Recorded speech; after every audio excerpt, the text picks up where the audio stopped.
সুপ্রিয় দর্শকবৃন্দ, দর্শন ইউটিউব চ্যানেলে আপনাদের সুস্বাগতম। আসুন জেনে নেই 2025 সালটি তুলা রাশির জাতক জাতিকাদের জন্য কেমন হতে চলেছে।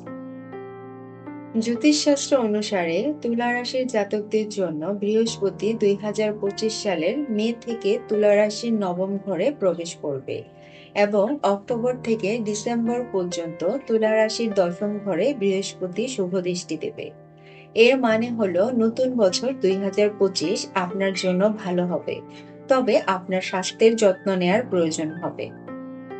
2025 সাল আপনার জন্য একটি আশীর্বাদ স্বরূপ হবে।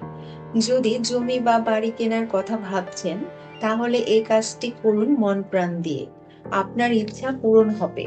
বছরের শুরুটা ভালো, তবে মাঝামাঝি অংশটা প্রথম ভাগের চেয়েও ভালো হবে।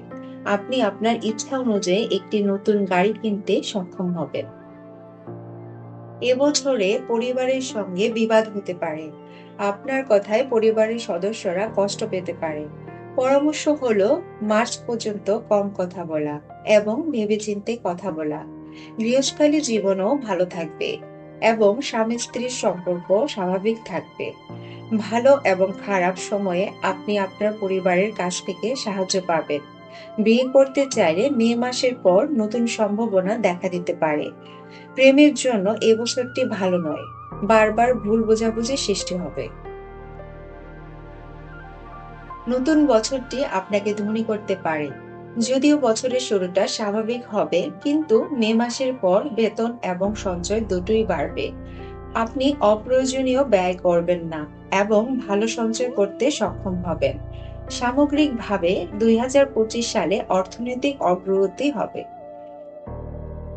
এবছর আপনাকে চাকরির ক্ষেত্রে সাফল্য এনে দেবে। মার্চের পর চাকরি পরিবর্তনের কথা ভাবলে ভালো চাকরি পেতে পারেন। মে মাসের মাঝামাঝি সময়েও পরিবর্তন সম্ভব। যাই হোক, মার্চ পর্যন্ত আপনার সহকর্মীদের ব্যাপারে সতর্ক থাকুন। নতুন বছর আপনার জন্য পদোন্নতি এবং অগ্রগতি উভয় নিয়ে আসছে। ব্যবসার দিক থেকে এবছরটি গত বছরের তুলনায় ভালো হবে। যদিও শুরুতে লাভ কম হবে, কিন্তু মার্চের পর শনির গমন আপনার পরিকল্পনায় উন্নতি ঘটাবে এবং আপনার কাজে এর প্রভাব দেখা যাবে। ব্যবসা দ্রুত বৃদ্ধি পাবে এবং প্রচুর অগ্রগতি হবে। 2025 সাল শিক্ষার দিক থেকে কঠোর পরিশ্রমের একটি বছর হবে।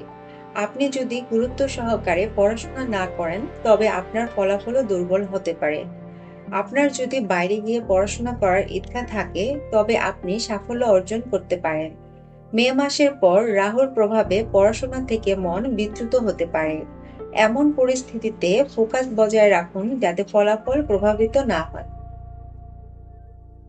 2025 সালের মার্চ মাসে শনির গমনের কারণে পেট ও মুখের সমস্যা হতে পারে, তবে এটা খুব একটা উদ্বেগের বিষয় নয়। আপনি যদি আপনার স্বাস্থ্যের প্রতি যত্নবান হন, তাহলে 2025 সালটি নির্বিঘ্নে কেটে যাবে এবং আপনিও সুস্বাস্থ্য উপভোগ করতে পারবেন। সব মিলিয়ে বছরের দ্বিতীয়ার্ধে স্বাস্থ্যের দিক থেকে ভালো যাবে।